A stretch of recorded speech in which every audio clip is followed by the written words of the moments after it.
Good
evening, everybody. Welcome to this Free the Truth event.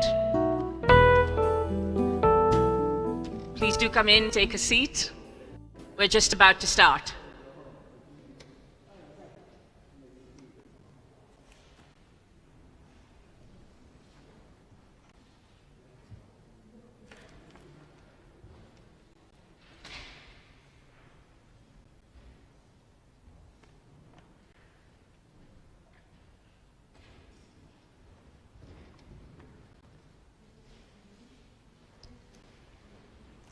I'd like to start by thanking everybody who's joined us here today. I know there are restrictions in the room and some people who wanted to be here are actually watching us online. I'd like to welcome viewers at Consortium News, Action for Assange, the Anons, Resist Group, and also a number of viewers from the Workers' Party and other grassroots groups as well around the country and abroad who are restreaming this event. I'd like to start also by thanking the people who helped start this series of events almost 2 years ago when we knew life in the real world. And those were the people at the Committee to Defend Julian Assange. 2 of the JADC members gave £20 each to help us start collecting the money to pay for this hall, and it was because of their support and solidarity and their work on the ground from outside the embassy to outside the courts, through to the streets of London, whether, all over London, whether at Belmarsh, whether other grassroots groups at Piccadilly Circus and elsewhere. Very grateful to all of them for the work they have done, which has helped, despite a pandemic, keep what is the world's most important political prisoner in the public eye, even though serious efforts are being made to prevent us from knowing what's really going on. The case of Julian Assange is particularly important to all of us, but for those of you who have not been to a Free the Truth event before, this is a grassroots gathering supported by the Committee to Defend Julian Assange. It's organized by Professor Ian Munro at Newcastle University and me. My name is Deepa. Driver, I'm at the University of Reading. We're doing so in our private capacities as activists who are deeply concerned about both whistleblowing and press freedom. We're also concerned about human rights, and I'm really delighted that so many people have begun to wake up to the serious breaches of human rights that we've seen in the case of Julian Assange. These breaches range from absolutely bizarre things, such as the prosecuting country considering whether to murder the defendant, in this case, that is the US hatching plans, the CIA hatching plans to murder Julian.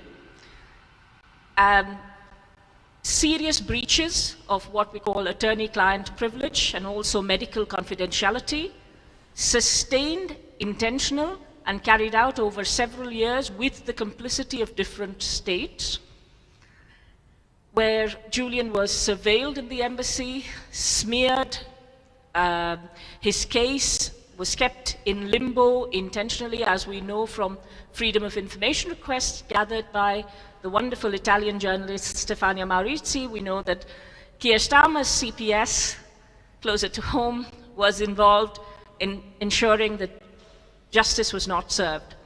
They kept the case in limbo so that no exculpatory evidence, that is evidence which would clear Julian's name, could be seen.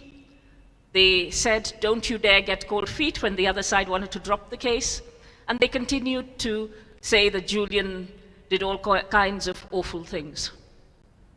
This continued with his torture at the embassy, at the Ecuadorian embassy, where he had sought asylum. And as you know, he served a prison sentence for seeking asylum, also rebranded as bail jumping. And during that sentence, so to speak, in the Ecuadorian embassy, Julian was mislabeled as hurting his cat, smearing feces on the wall, all these kinds of smears where he didn't have a voice to be able to say what was really going on, and nobody was willing to listen. And it was these grassroots activists who are in the room today, who have organized and supported this event, who saw through some of the smears and the lies that the intellectuals did not see through. So it is their courage and their solidarity that is really important in continuing to press this case. Right now in the courts, we are going through a very bizarre process. A journalist who is not an American journalist, who is an Australian journalist, who conducted journalism in the UK and Europe, whose WikiLeaks has 100% accuracy track record, is potentially going to be extradited to the United States to serve a 175-year prison sentence, which is essentially entombing him within a concrete bunker so that he cannot be heard from again. And we are here to resist. We are here to say this will not do, and we will not stand for this. On the panel today, we have some wonderful people, each of whom is an expert in their own field. And I'll just introduce them from left to right. At the start, we have Andrew Feinstein, who is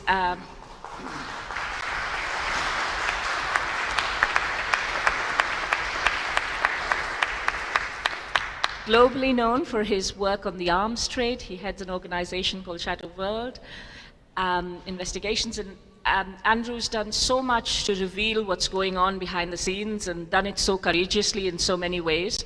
Andrew also served in the ANC government within Nelson Mandela's cabinet, so he knows what it's like to resist when the state is oppressing you, and what it's like to stand with the side that is honest and true. Next, we have someone who has played a very, very important role in bringing Julian's voice, in bringing the case for Julian, rather, to Parliament. And Chris Williamson, whom many of you know from previous events,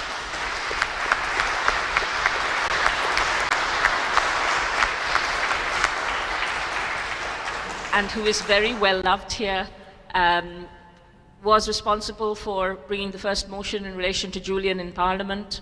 He has continued to campaign for Julian in various places, small events, large events. He's put his name to it, and he's always made a place for the case for Julian to be heard. Next, we have a relatively new voice to the scene, a wonderful Icelandic journalist by the name of Bjartmar Alexanderson. Bjartmar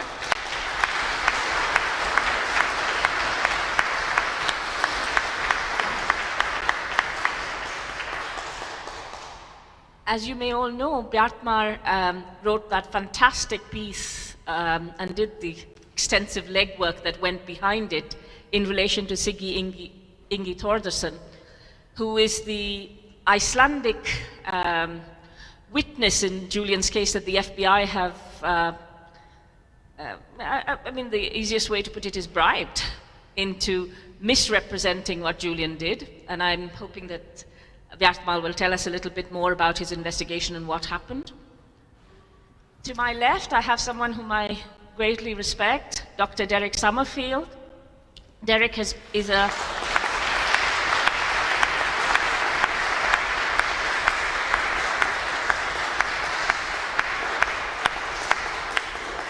a psychiatrist within Doctors for Assange. He has spoken out on a number of occasions about the psychological torture of Julian. Derek is also known for his role as the chief psychiatrist at what is now Freedom from Torture. So it used to be called the Medical Foundation for Torture Victims, right? Yeah. Thank you very much for joining us, to all the panel. And we have an empty seat here, and he will be joining us shortly. It's for Lauri Love, and we will give him a round of applause when he arrives.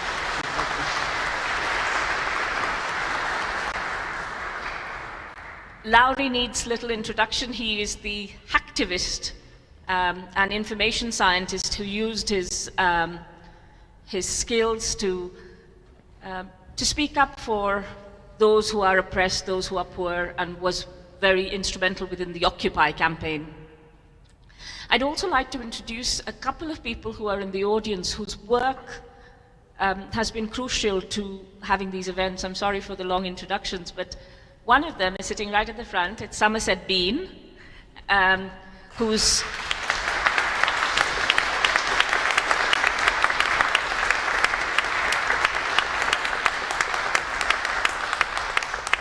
if you see any of the images around London on the billboards, online, on Twitter, anywhere, it's almost always Bean's images. So he is the graphic artist, creative expert who's fueled the campaign with his images and with his wonderful infographics. Thank you for joining us. And also, Carlos is streaming the event for us. Thank you for joining us, Carlos. I won't embarrass you.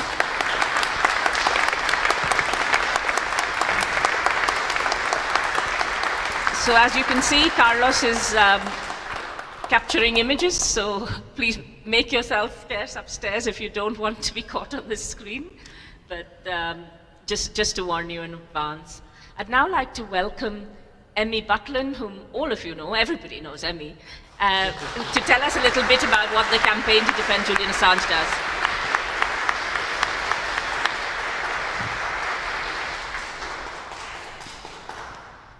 Thank you very much, Deepa. It's an honor to welcome everyone here. We are back after a long period of absence when the country has been facing a pandemic. We're extremely grateful to the people who've turned up. As I said to Deepa, we have to start meeting again in a safe manner. Julian Assange cannot wait. He needs us, and he needs every single one of us. We are a grassroots solidarity group. We are comprised by ordinary people who come together to do their bit in creating something extraordinary. A movement across country, across political spectrum, in defense of a man who, through his work with WikiLeaks, has enlightened the world. This man has been attacked from the very beginning due to his publication. He has inspired every single one of us. And we continue the work of solidarity by coming together as members of the public and finding out what we can do. We have here very eminent politicians, academics, medical experts, professionals, but we also have the public, us. And the more inspiration we get from this movement, the more we can tap into our own creativity and see how far it takes us in collaborating together to bring together a change in society where WikiLeaks journalism is applauded throughout society, not just by the public. WikiLeaks work has touched our hearts, and we are highly motivated from that perspective. I would like to invite all of you to find what you can do as members of the public. Turn around to the people next to you, find ways of collaborating, because only by working in collaboration with each other, we are able to multiply the effect and have impact. I mean, today's event would not have been possible for the work and collaboration of a small number of people who have brought this about. You are all part of it, and we're very grateful for your donations. There will be some buckets later which you can donate to towards the costs of the hire of the hall. So I'm passing back the microphone to our lovely Deepa driver, and we're really looking forward to hearing more and freeing some more of the truth about what has occurred. Thank you.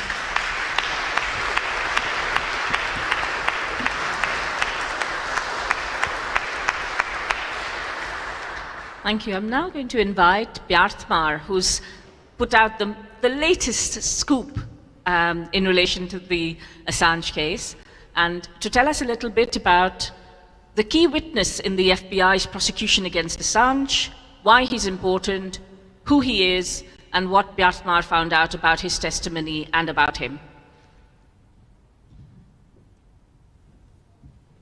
Yeah, thank you for that.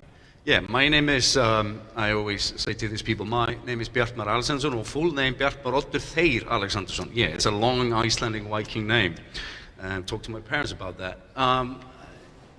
This case is one of the strangest ones I've ever worked on regarding a person involved in a case.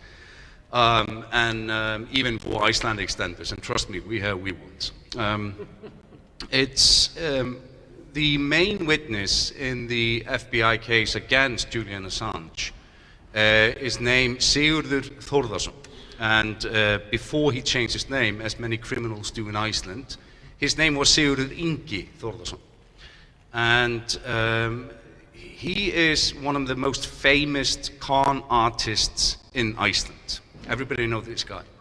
And he is pronounced, actually, his nickname is called Siggy the Hacker. You might have seen this in international news.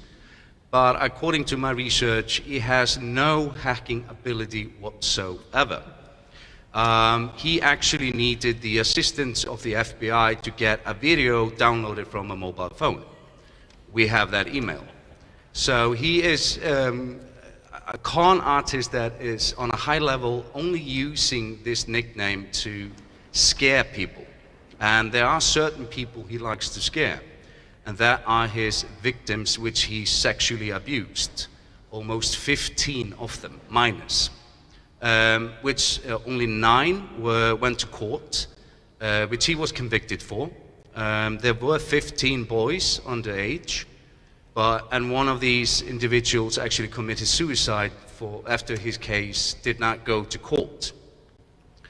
So yeah, it's a really good witness, morality-wise, to take this guy. So he's been stealing out of from individuals and companies in Iceland for years. Even he stole 50,000 United States dollars from WikiLeaks when he was actually a volunteer in a small role inside there, and actually used his role to, I would say, no, I'm translating here in my head here.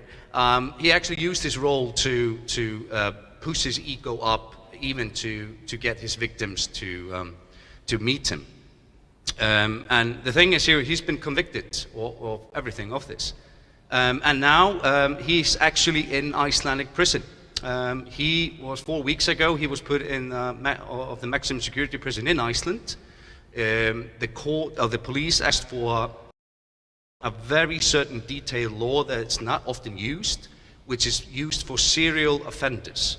So, and the judge accepted, and just today it was, it's now extra 4 weeks, which the judge now decided to lengthen this prison sentence that he has. So the police and the special prosecutor in Iceland are actually investigating him now for a fraud case that is almost £1 million in Iceland.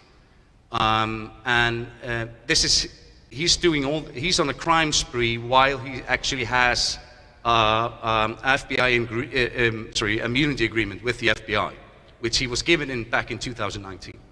So this is the backstory basically of the main witness of the FBI. And I did a 9-hour extensive interview with him, and over a few days. And what he actually admitted to me is that the case against, or a lot of the indictment cases inside the indictment, are basically a lie. There are several points in the indictment that are basically not truthful. For example, in the indictment, it's said that Mr. Thordarson was asked by Julian Assange to hack the Icelandic parliament and the mobile phone or the phone conversations.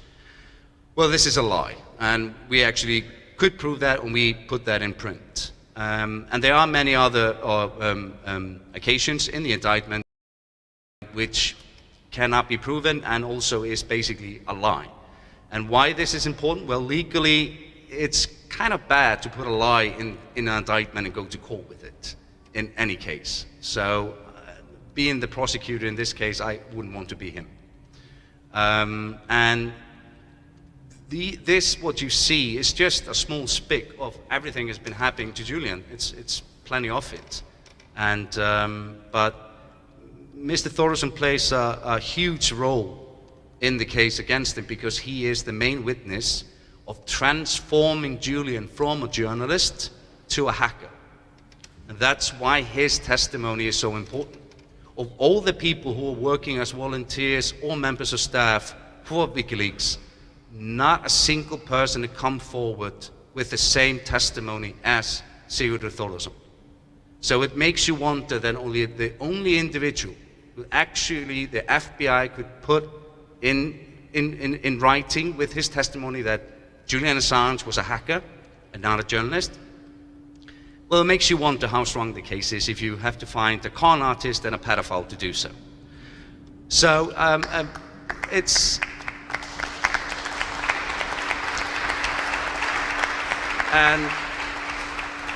And everybody knows this guy back in Iceland. Nobody knows them internationally until now, most of the time. But he's still conning. No, not anymore, at least in prison. But he was conning all the time when this case was going on. The most important thing also for me as an Icelander is how the U.S. government and the FBI lied not only to their citizens but to the citizens of Iceland, and they abused our laws in Iceland to go on with this investigation inside Iceland during the time. So that's also a story that I've been writing on how they abuse their power in Iceland to basically do illegal things. But we stood back. Our interior minister actually threw the FBI out of the country back in 2013. So we in Iceland, we don't like these basically assholes in this matter, if I can say that. But it's a really important thing inside the indictment. It is a legal thing. Yes, it can be really complicated for normal people to understand the legality of this testimony. But as I always say, it's basically a testimony of a liar, a pedophile, and a criminal. So hopefully now, through the appeal case, the UK courts will see that this case is built on lies, and there was never a case in the beginning to make Julian anything than a journalist. If he's a hacker, then I'm a hacker, because I have published documents, and so to try to create some kind of a weird monster out of this guy, he's just doing his job, as I'm doing mine. And I think, personally, I think they're just sore losers. That's the thing. They had secrets, they couldn't hide it, and they became public, and they were embarrassed. And this is most of the news that I write, that I embarrass people that are actually trying to hide something and the truth comes out. So hopefully we will see something happen in the next 2 days. The trial starts tomorrow, and for 2 days, and let's hope that in a few weeks, 4 to 8 weeks, I think, we will have a verdict that shows that this case was complete bullshit. Thank you.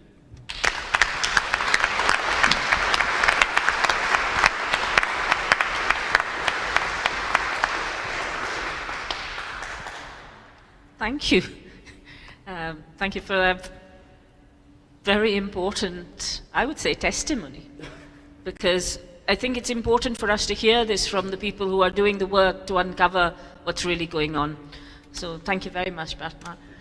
And thank you for coming all the way from Iceland to be here for Julian.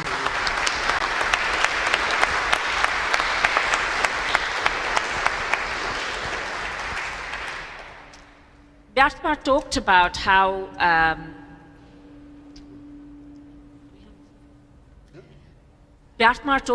how the people who should be ashamed and embarrassed are within the US state, within their allies who covered up war crimes, rape, murder, torture in other parts of the world, who while taking the knee and pretending Black Lives Matter, destroyed entire countries and civilizations. But instead, the person who has been humiliated, who has been mistreated, who has lost a decade, more than a decade of his life, a very productive life, where the person who brought together technology and journalism to create a new form of journalism, which is what Julian did. I think there is a bit of background noise outside. Excuse us a second. Thank you. I'd now like to invite Dr. Derek Summerfield, who's an expert on torture, to tell us a little bit about what torture is, how Julian has been tortured. Is it just the use of a very exaggerated term? When we talk about Julian being tortured, what does it mean, and what effects will he be suffering at the moment, or what effects can one expect him to be suffering at the moment? Sorry.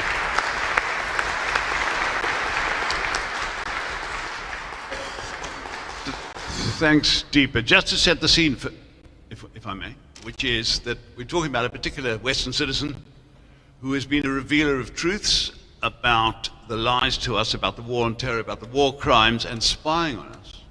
And this takes place in the context of the erosion every day of civil liberties in this country, something that has started from the Blair era. Gareth Peirce, the human rights lawyer in London, says that the UK has a human rights emergency running just under the surface. And Assange, I think, is part of that. The British government spies of that, prevent enjoining doctors, nurses, lecturers, and teachers to spy on their students and patients. All of these things. And and yet we have to have a political show trial, and indeed a political show pre-trial for someone who has been more or less in solitary confinement for 10 years in different situations, and I'll come back to that. The situation he's been in since he's been in Belmarsh reminds me of critique of what are called close supervision units, which exist today at the heart of the British political system for the so-called hardliners, mostly Muslim men, very much in isolated, coercive psychiatry. And a few years ago, Sir David Ramsbottom, who's the chief inspector of prisons, described it as, quote, total isolation in punishment conditions. And I think that's probably fair for what Assange has been through. Just as 2 minutes of history, another player in all of this has been the current UN Special Rapporteur on Torture, Neil Meltzer.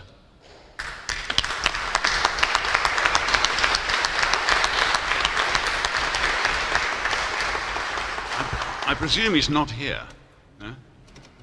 But I've had a lot of involvement over many years with Palestinian human rights, and I've met a lot of UN special rapporteurs, and they're quite cautious about what they're prepared to put their name to. And Meltzer's been quite different from the start. When he met Assange in prison 2 years ago, he said this is someone akin to someone who's been psychologically tortured, and talked about the destruction of the individual, quote, downward spiral, something deliberate and cumulative. Meltzer said that in 20 years, he'd never seen a group of democratic states so ganging up on a particular individual. And he requested that the UN retract authorization for extradition and brought in the UN Working Group on Arbitrary Detention.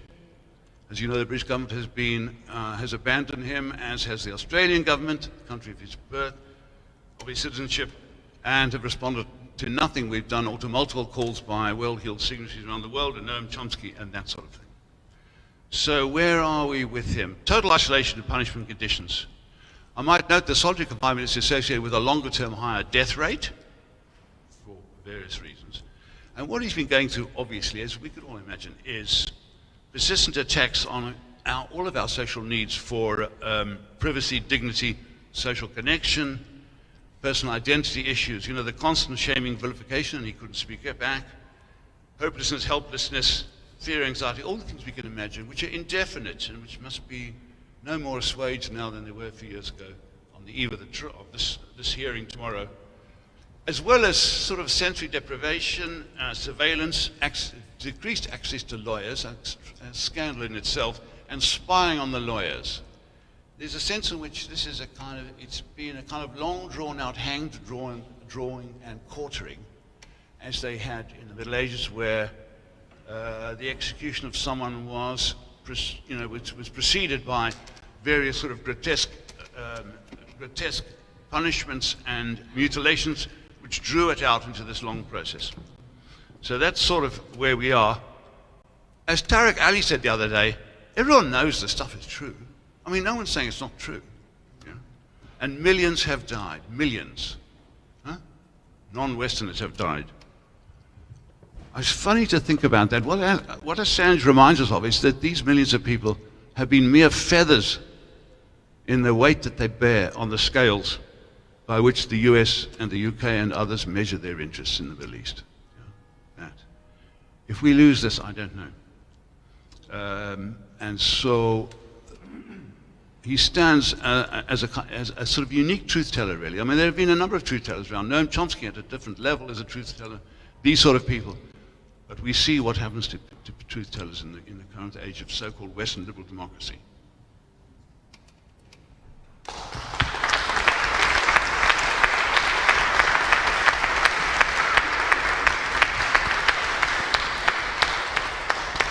Thank you, Derek.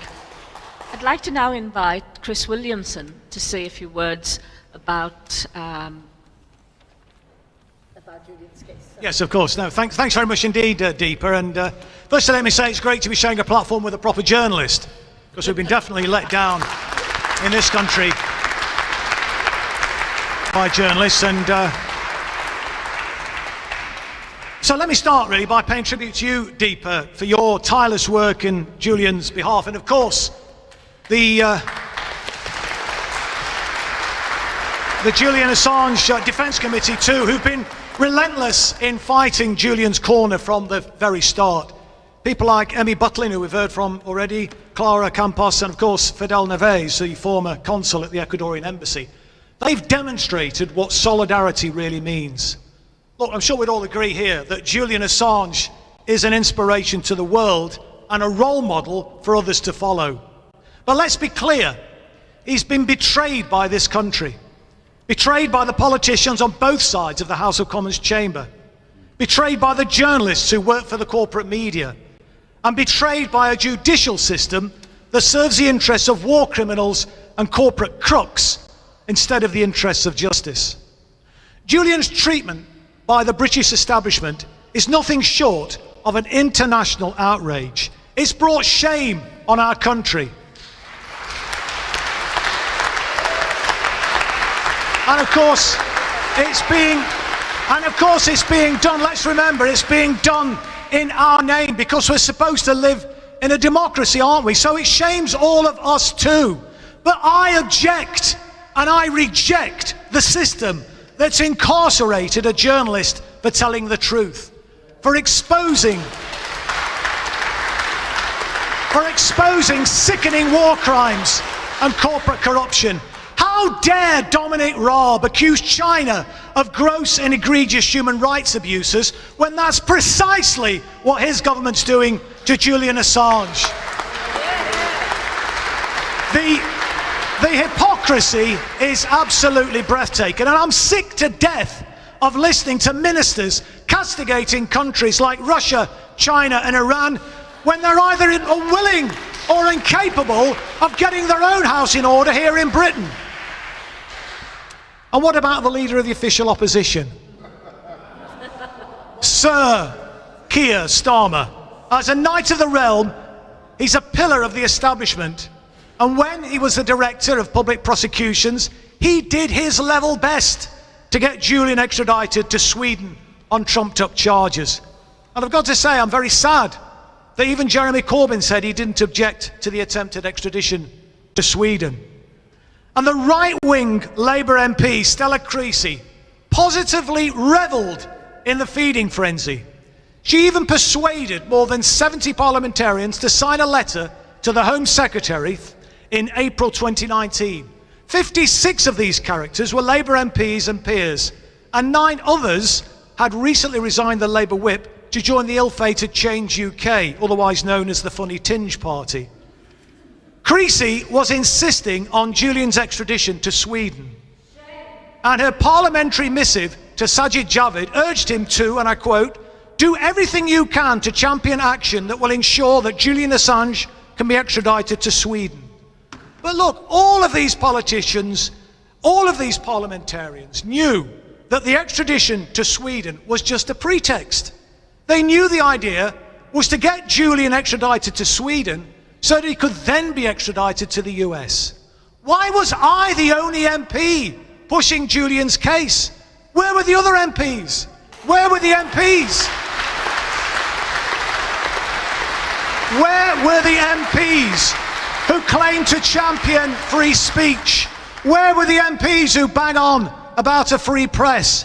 And where were the socialist MPs who protest about corporate corruption and illegal wars? The unacceptable truth is they were all keeping their heads down. And I've got to say, the silence was deafening.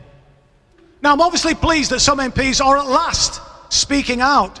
I just wish that senior figures like Jeremy Corbyn, John McDonnell and Richard Bergen had used their positions when they were shadow ministers to plead Julian's case. But look, the number of MPs who are speaking out is still woefully inadequate. So Julian has clearly been betrayed by Britain's political class. But what about his fellow journalists? With a few notable exceptions, their role has been utterly contemptible. One of those notable exceptions is John McAvoy. He's an investigative journalist who writes for publications such as Declassified UK and The Canary.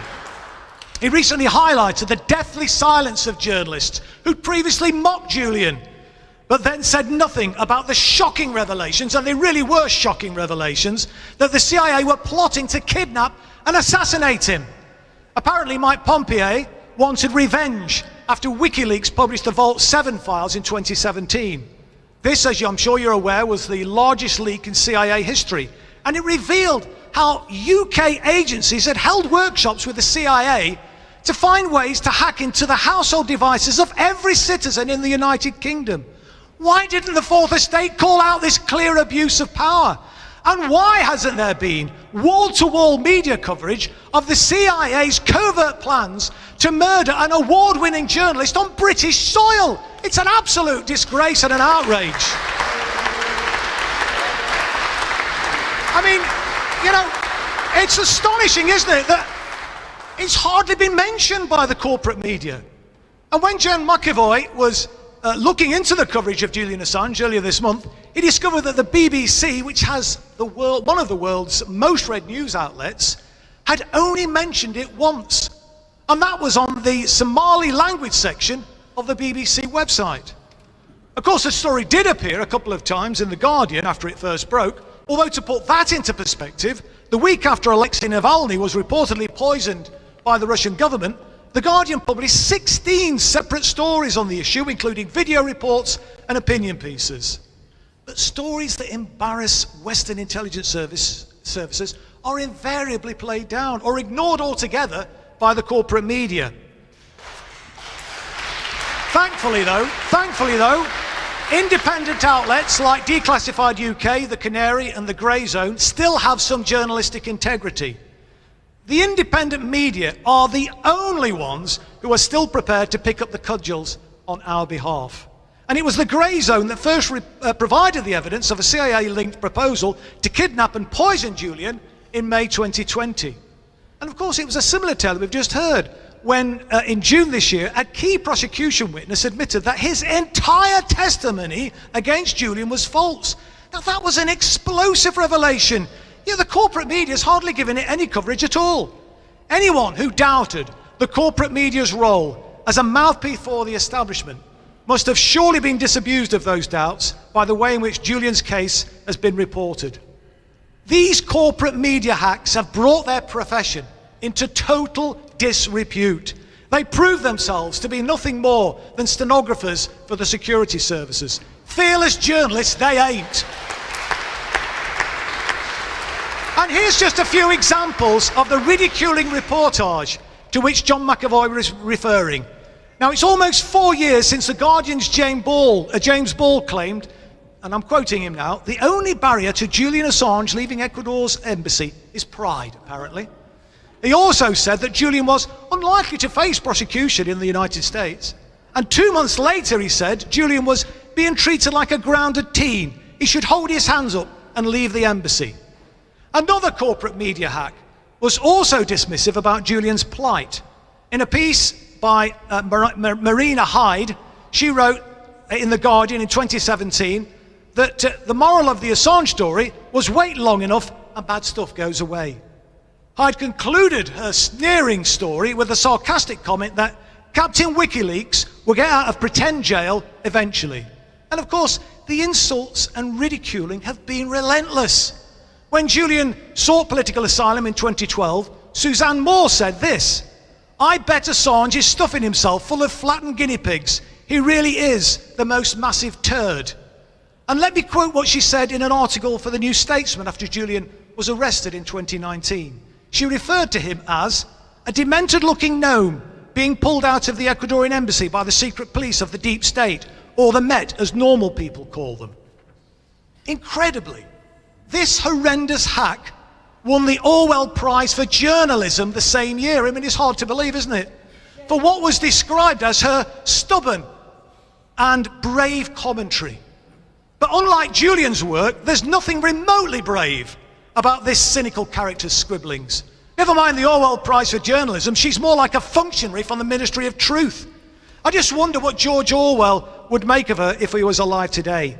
Remember, he said that speaking the truth in times of universal deceit is a revolutionary act. And Suzanne Moore is complicit in that universal deceit, as is Nick Cohen, who in 2012 described Julian supporters as the definition of paranoia. And he scoffed at the idea that the US could prosecute Julian and pejoratively called him the incontinent leaker. Cohen confidently proclaimed the First Amendment to the US Constitution is the finest defense of freedom of speech yet written. He also insisted that the American Civil Liberties Union thinks it would be unconstitutional for a judge to punish Assange. And he boldly declared that Britain has a notoriously lax extradition treaty with the United States. Every single one of Cohen's assertions was wrong. These corporate media hacks are an absolute disgrace, and their employers are even worse. Not one of them published the observations by Nils Melzer on Julian's case. As we've heard, he's the UN Special Rapporteur on Torture. In June 2019, he wrote a piece for the Medium blog site. He admitted that he was skeptical when Julian first appealed to his office for protection. And let me quote a few passages from the article that he wrote. He said, like most of the public, I'd been subconsciously poisoned by the relentless smear campaign which had been disseminated over the years. So it took a second knock on my door to get my reluctant attention. But once I looked into the facts of this case, what I found filled me with repulsion and disbelief. In the end, it finally dawned on me that I'd been blinded by propaganda and that Assange had been systematically slandered to divert attention from the crimes he exposed. Once he'd been dehumanized through isolation, ridicule and shame, just like the witches we used to burn at the stake, it was easy to deprive him of his most fundamental rights without provoking public outrage worldwide. Of course, these observations were absolutely apposite. And it's the corporate media who've outrageously peddled the smears to dehumanize Julian. So that's the political class and the corporate media. What about the judicial system? Well, so far it's proved itself to be nothing short of a sick joke. Why on earth? Why on earth Why on earth is Julian even having to fight an extradition application at all, let alone find himself incarcerated in a high security prison for over 2 years? Article 4 of the extradition treaty between the UK and the USA is unambiguous. It clearly states that extradition shall not be granted if the offence for which extradition is requested is a political offence. What could be more political than exposing war crimes, I ask you? Now, I've heard it claimed that Parliament removed the bar on political offences, though, because the Extradition Act didn't specifically refer to them when the legislation was passed in 2003. But that doesn't stand any scrutiny at all. When the extradition bill was being debated in the House of Commons in December 2002, the issue of political offences was actually raised by MPs. And the government's response was absolutely unequivocal. Responding to the debate on the extradition bill on the 9th of December that year, Bob Ainsworth explicitly stated that the bill will ensure that no one can be extradited where the request is politically motivated. So I ask you, what the hell is going on? It's as plain as a pikestaff as far as I'm concerned, that the system that Julian's fighting is completely rotten to the core. As Edward Snowden is reputed to have said, when exposing a crime is treated as committing a crime, you're being ruled by criminals, which pretty much sums up Britain today. Look, Julian's been betrayed by the politicians. He's been abandoned by the corporate media. And so far, he's been unjustly treated by the judiciary. But we, the people, are Julian's last line of defence, and failure is not an option. With the world standing on the brink of climate catastrophe and the AUKUS deal raising tensions with China, the need for fearless journalism has never been more important. So let's make one hell of a stink tomorrow to show the court that the British people say, "Free Julian Assange now!"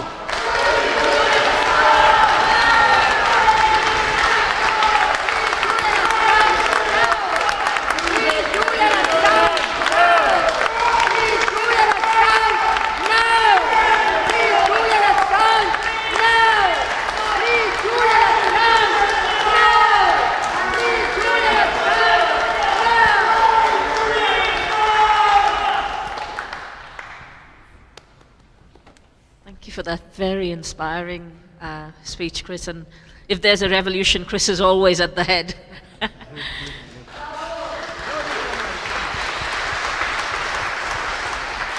We are glad to stand with you. Our next speaker is someone who has endured a huge amount of stress, difficulty, hardship, as a result of being somebody who's always championed the oppressed. He has used his incredible information technology skills, his intelligence, and importantly, his character to stand up for what is right. And I'm really honored to welcome to our panel, Lauri Love.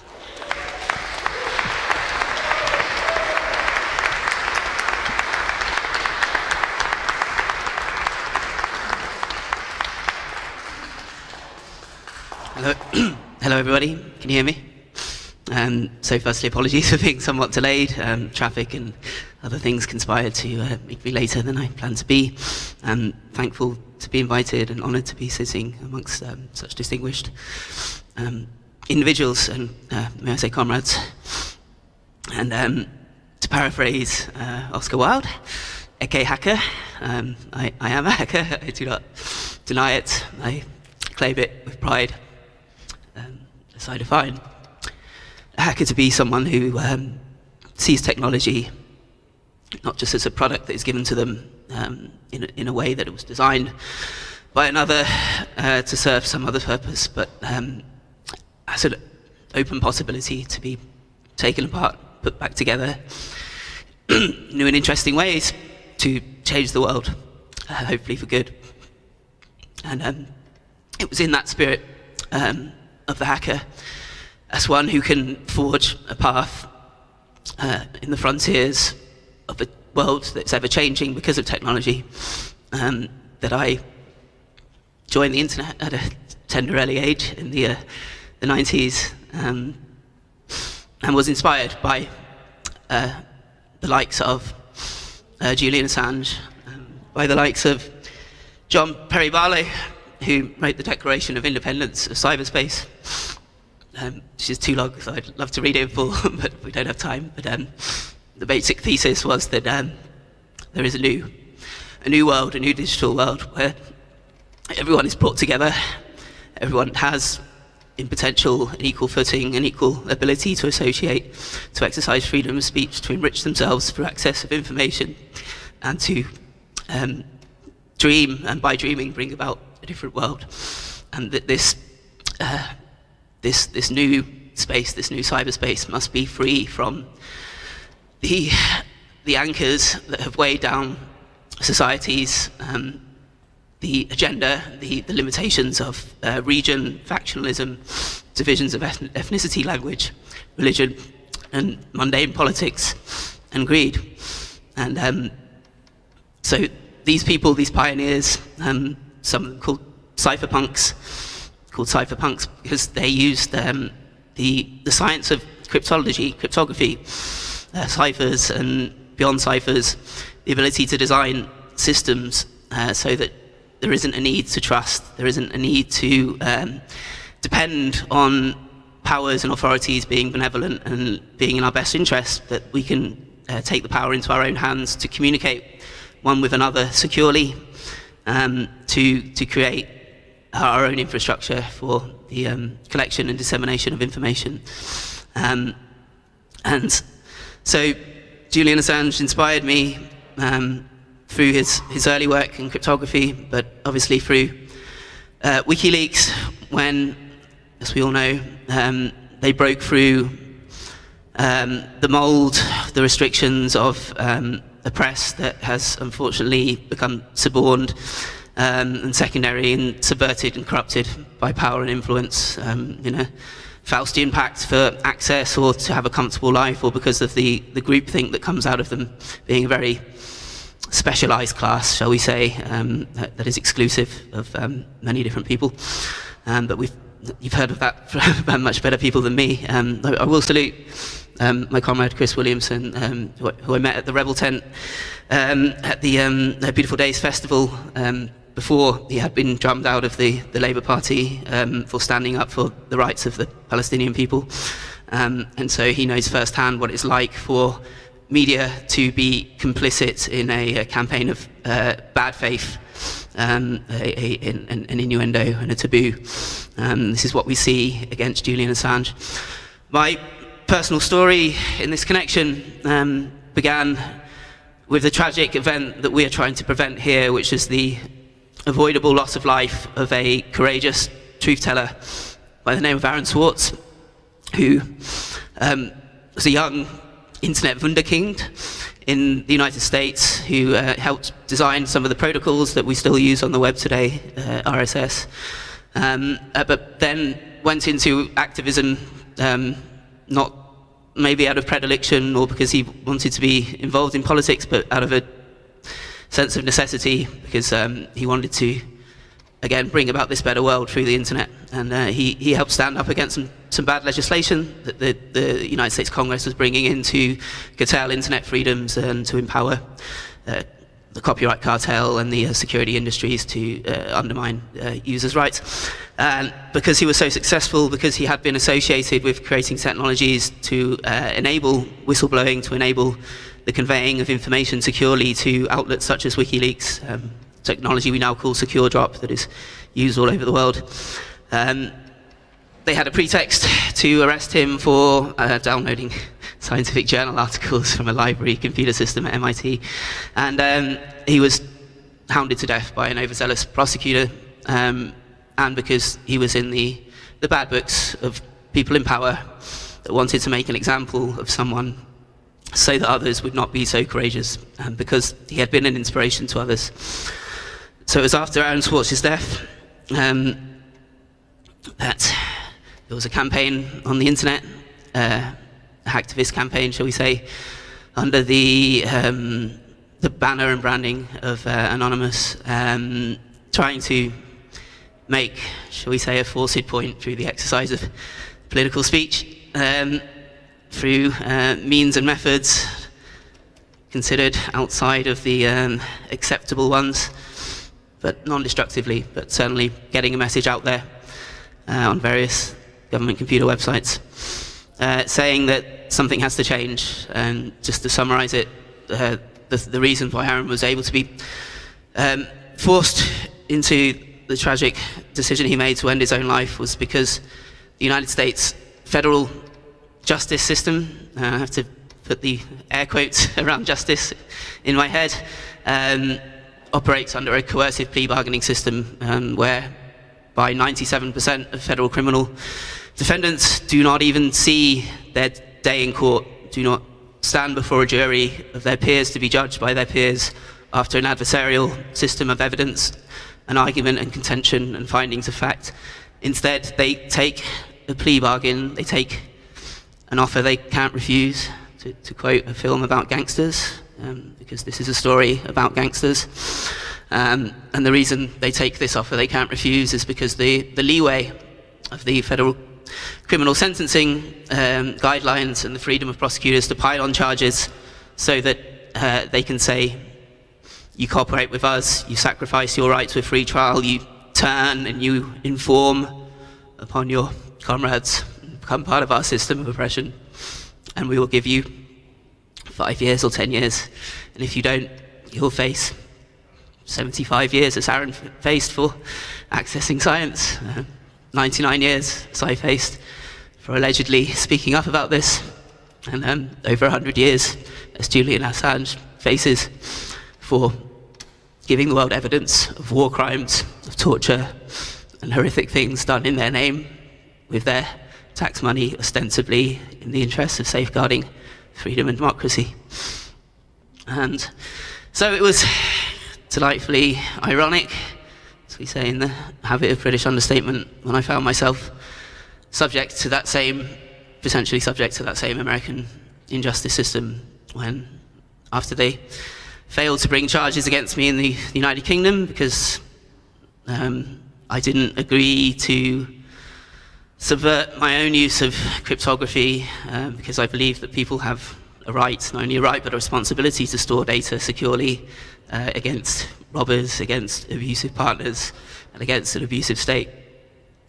So, having not helped our lovely National Crime Agency put me in prison here, I had the three remarkably similarly dressed people in trainers and short back and sides turn up to my door and say that they were taking me back to America. And as they didn't seem to appreciate, this was the Metropolitan Police's extradition squad, didn't seem to appreciate that I hadn't been to America, and likely never will. But regardless of the fact that I haven't been to America, and as such, under the common sense understanding of how criminal justice should work, could not have broken their laws, which, if they have validity anywhere, that validity must surely end at their borders and not extend across the world. But somehow I was, regardless, taken to the police station, taken to Westminster Magistrates Court. My parents had to cough up a significant, for them, sum of money, less significant than the amount that had to be coughed up for our friend Julian, but regardless, I had to go to prison for a short time until the bail was secured. And I had the privilege of being able to prepare for the 5-year process, as it ultimately took, to fight this extradition with some limited freedom, just having to travel to a police station quite often to sign bits of paper and give up my passports. But at least I was able to access my lawyers, to access the press, to access the internet, although they did try to ban me from the internet, it didn't quite work. And so I had to go through the process that Julian has gone through and is now, we hope, and confidently have faith, is coming to the right conclusion. And so I'll just speak briefly as to why that process is harrowing in ways that hopefully are not too redundant with what our other comrades have said.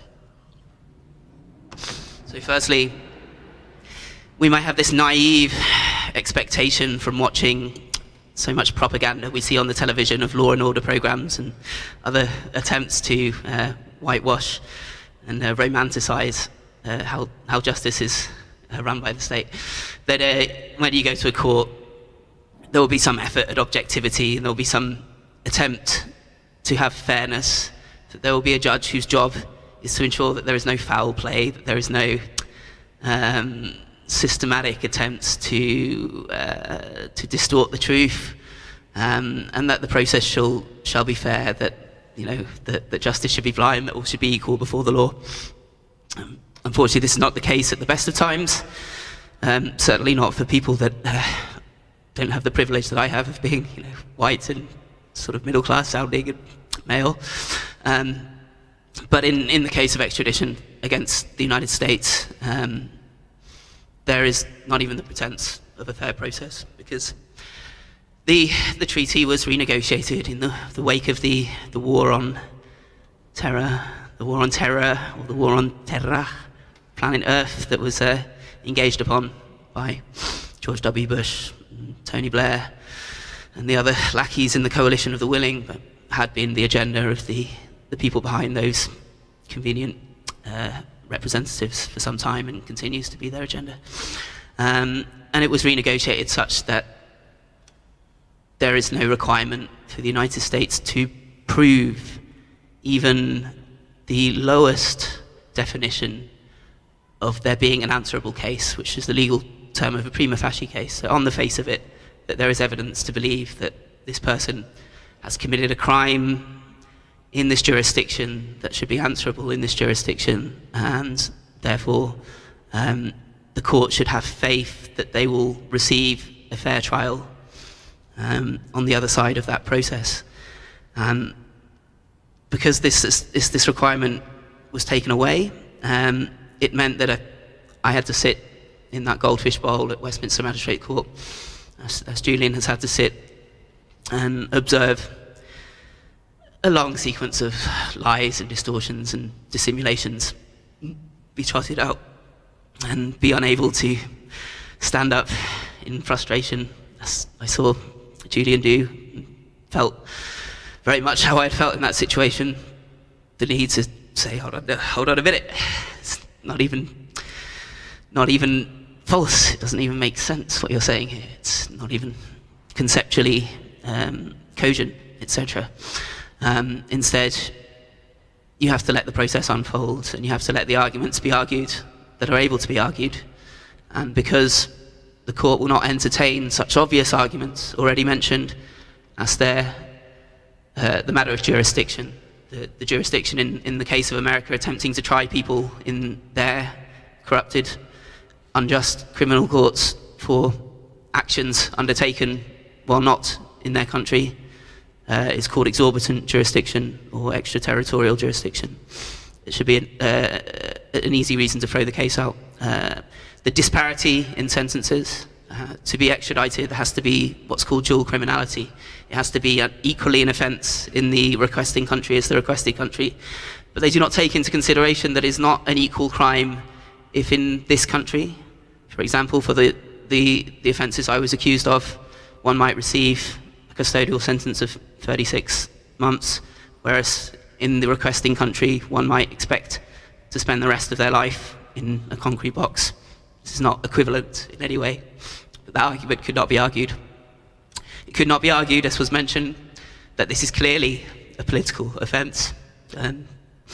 There's a good punk song from the 90s by Skunk Anansi that says, I won't use the swear word, but yes, it's freaking political. Everything's political. There is not an act of truth-telling that isn't political, especially when that truth-telling is about the ways in which politics has perpetrated horrific abuses, and the so-called measures that are supposed to hold them in check, the cherished fourth estate, has not just failed to provide that necessary check and balance to power, but has become complicit in its exercise, again, as we've heard so eloquently. So, in the absence of any of these quite reasonable arguments, it had to come down to the question of, an incredibly relevant and important question of whether someone might survive incarceration in that system, survive even the process before they are sentenced under colour of law, which involves sitting in the jails, going through protracted trials designed to wear you down and to destroy you.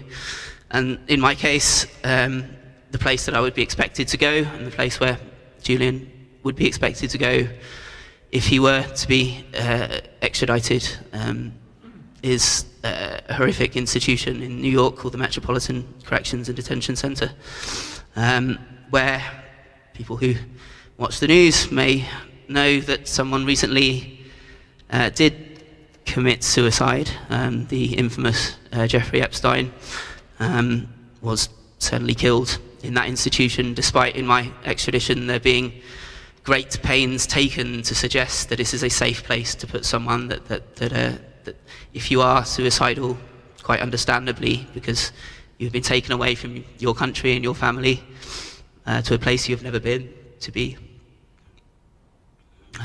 torn down and tortured by strangers for trying to do the right thing, that you might find yourself lacking any more in any hope, knowing that your life has been reduced from all its possible value, all its possible capacity to being an example to others, to scare them out of similar acts of courage that you might then want to take that way out and not sit through that for the rest of your life. And so it was found in my case that despite the great efforts made by the prosecutors to suggest that it's all hunky-dory and it's ring of roses, not ring roses, but like nursery rhymes and kumbaya in this detention system, that actually no, it is horrific. That when somebody is deemed to be suicidal, quite understandably many are, most will actually attempt to cover this up, because the so-called treatment to make you safe is to put you on suicide watch.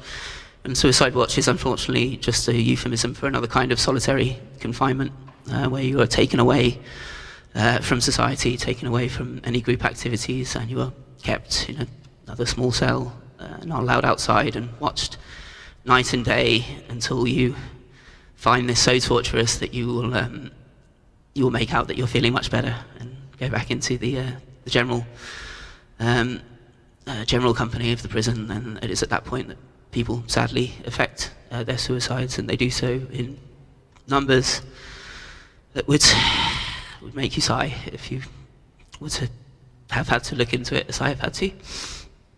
And so in my case, I lost in the first instance at Westminster Magistrates Court, as was to be expected, because until the case of Gary McKinnon, another person who was accused of hacking, not out of any criminal or malicious intent, but to seek after truth, before his case, which had to be stopped by a political intervention by Theresa May, and perhaps the one good thing that she did in her career, but opinions may differ, there had been an expectation that the United States would win. It was just the default presumption. After Gary McKinnon's case, they took away the discretion of the Home Secretary to consider the human rights implications.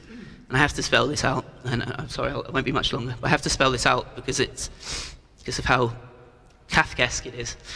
So whereas before, it is and remains both a judicial and a political decision to render up a citizen or a subject of one nation state, of one sovereign territory to another,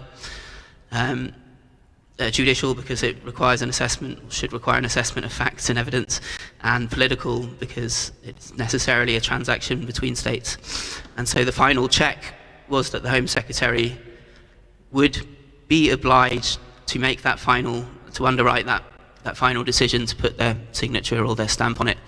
And they would be required under human rights law in this country, stemming from the European Declaration of Human Rights and the United Nations Declaration of Human Rights, and stemming from case law that says that all decisions of the executive must act in accordance with human rights.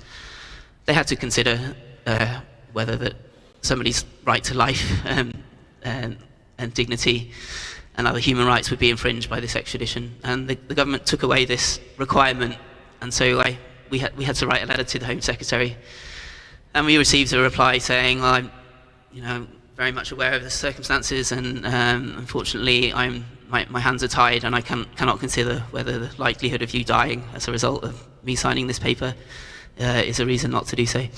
So that just baffles me that this is somehow considered to be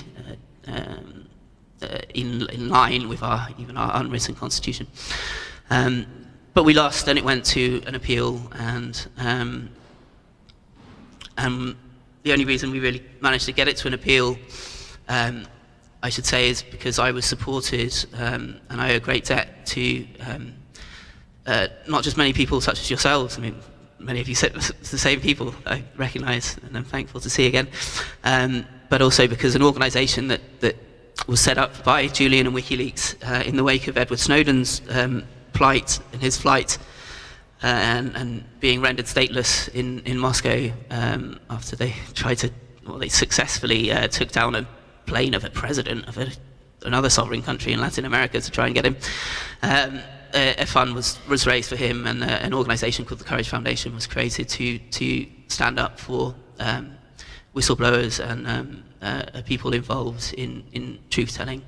And it was through their support that we managed to organise a campaign similar to the campaign that I'm seeing in front of me, whereby it was brought to impress upon the courts that this is not just a matter that they can rule with unscrupulously and expect to get away with, because people are watching and people care, and people stand up for what is right and demand not through violence, but not passively either, but forcibly through their voices and their physical presence, and their ability to speak, as people here are speaking, about what is right, and to make others listen, to have them see.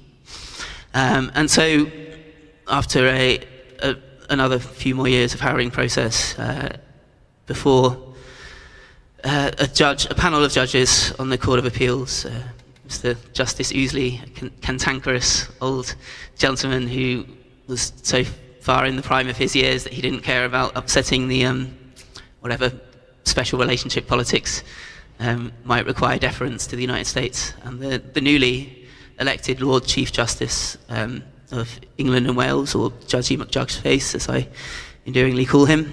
And I was happy to see this week that he is also on the panel that will be hearing the case tomorrow and on Thursday. And if they let me into that courtroom, I will look him in the eyes and remind him subliminally the decision that he and Mr. Justice Ousley came to, which was, and I will quote, that it would be unjust and oppressive,